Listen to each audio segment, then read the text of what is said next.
vocês querem me traumatizar? A bola desse ano, a grande polêmica das séries da atualidade é a adolescência. Muita gente me indicou e eu vi, e hoje eu vou falar pra você o que eu achei. Quer saber mais sobre isso? Então vem comigo, Teste do Play! Todo mundo pro chão, pro chão! Que é isso? O que vocês estão procurando?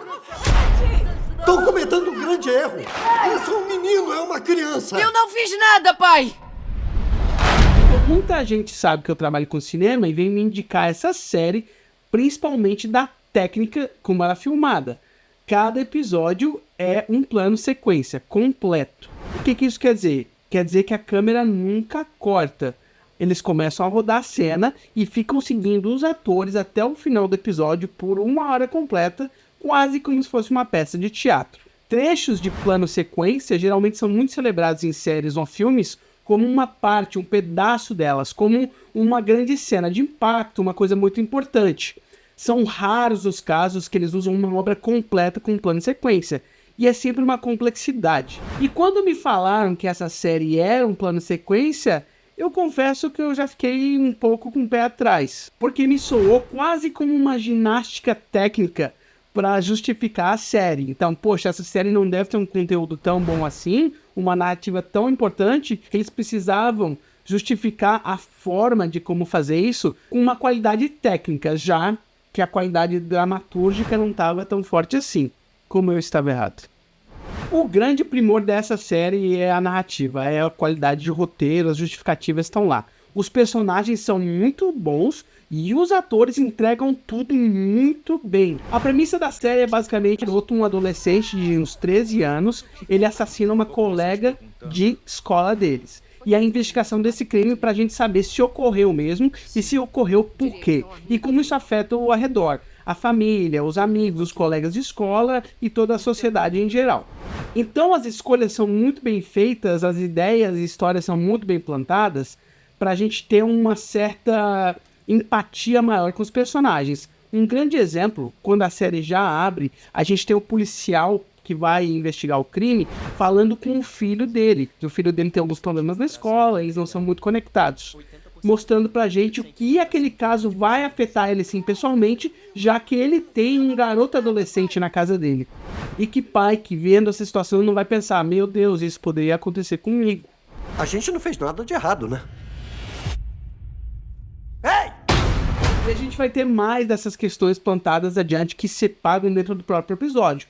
O episódio com a psicóloga, se não me engano é o 3º episódio, a série tem apenas 4 episódios, é incrível, ela entra lá despida de preconceitos, né? Ela fala com todas as palavras, eu não quero saber nada, eu quero conversar com o garoto e tirar minhas próprias conclusões. Terei aqui 5 sessões para ter o meu diagnóstico sobre ele.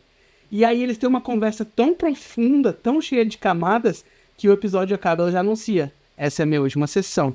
Ou seja, esse episódio foi o suficiente para tomar a decisão dela. Então essas são escolhas criativas que permeiam o roteiro de uma forma muito competente. E não tem como a gente deixar de elogiar 2 grandes atores, que são o garoto principal e o pai dele. Então todas essas discussões em adolescência são muito fortes, muito pesadas, passando até pelo comportamento do sistema educacional, como é que as crianças se comportam na escola e o que esse ambiente faz por elas e contra elas. São todas questões que são muito interessantes e discutidas com muita maturidade nessa série que tem apenas 4 episódios. Sinceramente, me faltou uma discussão maior sobre o lado da vítima. A menina que perde a vida, a gente não ouve nada sobre ela, sobre a família dela, sobre os pais dela e o luto que aquela família pode estar passando. Isso é uma coisa que a própria série referencia no 2º episódio. Se eu não me engano, a sargento, a parceira desse time de policiais que está investigando o caso, ela fala, geralmente nesses casos só se fala sobre o acusador, todas as pessoas só vão lembrar da pessoa que matou, do homem, a vítima é sempre esquecida. Então eu não sei se a série propositalmente não faz isso, eles não fazem um episódio para falar sobre as questões da vítima, isso é totalmente deixado de lado. Por fim, não dá para negar, a gente tem que falar disso, toda a série ela é embrulhada nessa qualidade técnica, nessa escolha técnica de fazer cada episódio completamente num plano sequência. And you're with this character Jade, whose heart is pulled out, and you're with all these kids as they pull out their phones, and then the camera takes off, and the camera comes to rest at the murder site. It was an example of the technical meeting the story and finding a fusion which is actually better than anything that the story had come up with on its own. As pessoas estão mais acostumadas a celebrar planos e sequências em filmes de ação. A série Demolidor sempre faz uma cena sobre isso, né? Mas aqui o objetivo é diferente, né? Não é tecnicamente encher os olhos da gente com uma grande cena de ação. É fazer com que a gente se sinta parte e presente da série. Então a câmera ela começa num ator e ela vai permeando por toda a dramaturgia e narrativa do episódio, inclusive caminhando para atores diferentes, tentando demonstrar pra gente visões diferentes, discussões diferentes. Então essa câmera ela transita entre cenas diferentes sem nunca cortar. Isso é uma oportunidade muito interessante que eu não vejo muito pessoal falar sobre movimento motivado. Como é que eles fazem isso? Então o que é movimento motivado? A câmera tá num ator e esse ator tá caminhando, né? Então ele tá vindo aqui para esse lugar aqui, a câmera tá ocupando ele e aqui, ó, tem outro ator. Então a câmera ela veio estar aqui acompanhando esse ator, ou seja, ela está motivada. A câmera tem um motivo para seguir esse cara. Quando ela para aqui nesse outro ator, ela para e esse cara vai para o outro lado. E aí a câmera muda de lugar. Então tem toda uma coreografia de onde as pessoas vão estar estrategicamente para fazer esse movimento motivado. Estou seguindo uma pessoa, chega na outra pessoa, começa a seguir essa segunda pessoa com um novo movimento motivado, trocando o meu objeto de cena. Toda essa coreografia tem um nome, chama blocking. Em português não tem uma tradução exata, mas algumas pessoas chamam de ensaio técnico. Nada mais é do que essa coreografia de por onde os atores vão andar pela cena, ao mesmo tempo de por onde a câmera vai se movimentar. We're going to be going through it a lot, over and over again. Then it becomes muscle memory, you know? Then we do the tech rehearsal with all the crew.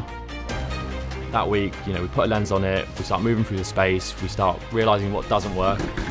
Então, para fazer isso, certamente tem marcações no chão, a pessoa sabe exatamente onde ela tem que parar, a câmera também tem marcações, e eu acredito que tem bastante CGI para apagar essas marcações no set, que geralmente são feitas com fitas adesivas. Acredito que eu fiquei procurando bastante, não consigo me segurar, de reflexos, né? Então, sempre que ele passa numa janela, ou ele passa num vidro, alguma coisa assim, um vidro de um carro, às vezes eu consigo pegar o reflexo da lente da câmera ali, mas o cinegrafista tá apagado digitalmente. Mas assim, ó, o trabalho de movimento motivado aliado ao blocking, essa coreografia, cara, é de outro mundo, assim, ó. É realmente, quando eu tava vendo, eu fui com maus olhos, assim, fui esperar, pô, os caras vão fazer uma ginástica ali só pra me impressionar. E no final, eles conseguem, eles fazem um plano sequência, assim, ó, de tirar o chapéu. Ele é tão fluido e tão bem feito que eu vi com outras pessoas e quem não é mais treinado, assim, acaba esquecendo que tá tendo um plano sequência. A pessoa começa a ficar vidrada porque aquilo ali funciona muito bem. Mas mais do que isso, não é só a questão técnica. O roteiro tá alinhado com isso, sabe? De uma forma muito inteligente.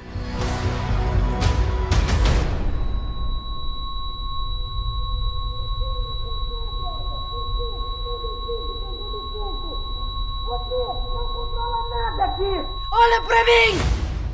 Então tem algumas cenas que têm que ser construídas para que o plano de sequência funcione. Então algumas interações, elas são bem inventivas para isso acontecer, né? Desde o policial ter que comer uma maçã em vez de fumar um cigarro, a questão do alarme da escola, que eles tocam 1 hora para tirar toda a criançada da escola para acontecer uma cena lá no pátio e retornar todo mundo para a escola, sabe? Isso são escolhas de roteiro para que o plano de sequência funcione, eu tenho certeza. Eu podia basicamente fazer um vídeo só sobre isso, só analisando as escolhas de roteiro para se encaixarem na questão do plano de sequência. Isso é tudo muito bonito, muito bem feito, mas aí que tá, a série não depende disso. Se não tivesse o plano de sequência, o roteiro, a narrativa ainda são tão bem feitos que eu tenho certeza que se eles filmassem de uma forma mais tradicional, essa série continuaria sendo tão poderosa quanto é. Porém, ela é bem madura e um pouco pesada, então talvez ela não seja para todos os públicos.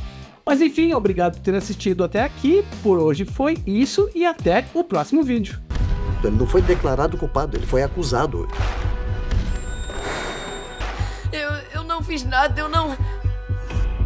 O que você fez? É uma loucura, né? O que o teu cérebro manda você fazer quando é moleque.